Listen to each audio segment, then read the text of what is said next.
নিজেদের লোকদের সুযোগ সুবিধা দিয়ে সরকার দেশে লুটের ও চুরির রাজত্ব কায়েম করেছে, এমন অভিযোগ করেছেন বিএনপি মহাসচিব মির্জা ফখরুল ইসলাম আলমগীর।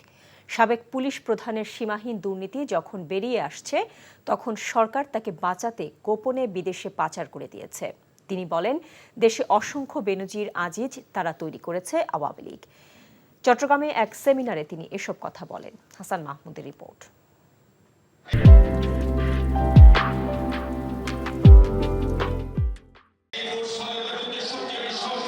শহীদ রাষ্ট্রপতি জিয়াউর রহমানের ৪৩তম শাহাদাত বার্ষিক উপলক্ষে চট্টগ্রাম নগরীর ইনস্টিটিউট অব ইঞ্জিনিয়ার্স মিলনায়তনে চট্টগ্রাম ফোরাম আয়োজিত সেমিনারে বিএনপি মহাসচিব অভিযোগ করেন, এই সরকার দেশের সব ক্ষেত্রে এতটাই দুর্নীতি ছড়িয়েছে যে সাবেক পুলিশ প্রধান আর সাবেক সেনা প্রধানের সব তথ্য বেরিয়ে আসছে। বলতে লজ্জা হয় যে আমার পুলিশ বাহিনীর সাবেক প্রধান তার বিরুদ্ধে প্রতিদিন পাতায় পাতায় হাজার হাজার দুর্নীতির খবর বেরোচ্ছে। এমন খবর সারা বাংলাদেশে এমন একটা জায়গা নাই দেশের জায়গা কিনে নাই, দখল করে নাই, এমনকি হিন্দু সম্প্রদায়ের জায়গা পর্যন্ত জোর করে দখল করে নিয়েছিল।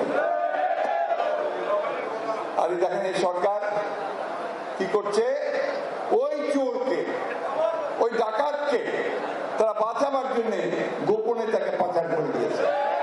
যাদের উপর সব দেশের মানুষ আস্থা রয়েছে, সেটা সেই সেনাবাহিনীর সাবেক সেনা প্রধানের উপরে মার্কিন স্যাংশন আছে। ৭৫ বাকশাল কায়েম করে দেশকে একদলীয় শাসনের শৃঙ্খলে আবদ্ধ করা হয়েছিল উল্লেখ করে মির্জা ফখরুল বলেন, ক্ষমতায় টিকে থাকতে সরকার দেশের স্বাধীনতা সার্বভৌমত্বকে হুমকির মুখে ফেলেছে। এরা সব সময় গণতন্ত্র বিরোধী, এরা সব সময় এক নায়কত্বে বিশ্বাস করে এবং তারা ওই বাকশালেই বিশ্বাস করে। তারা বাকশালটাই করতে চায়, একটা নতুন ছদ্মবেশে আবহে গণতন্ত্রের একটা ফাসাদ দিয়ে দিতে চায়। সেইভাবে তারা ওই তাদের শাসনকে আবার নিয়ে আসতে চায়। এই জন্য ১৫ বছর ধরে সম্পূর্ণ বেআইনি ভাবে বিনা ভোটে জনগণের কোনো ম্যান্ডেট ছাড়াই আজকে শুধুমাত্র রাষ্ট্রযন্ত্রকে দখল করে তারা ক্ষমতাটাকে দখল করে আছে।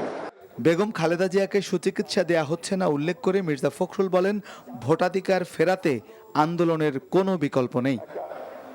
Hasan Mahmud, NTV news, Dhaka.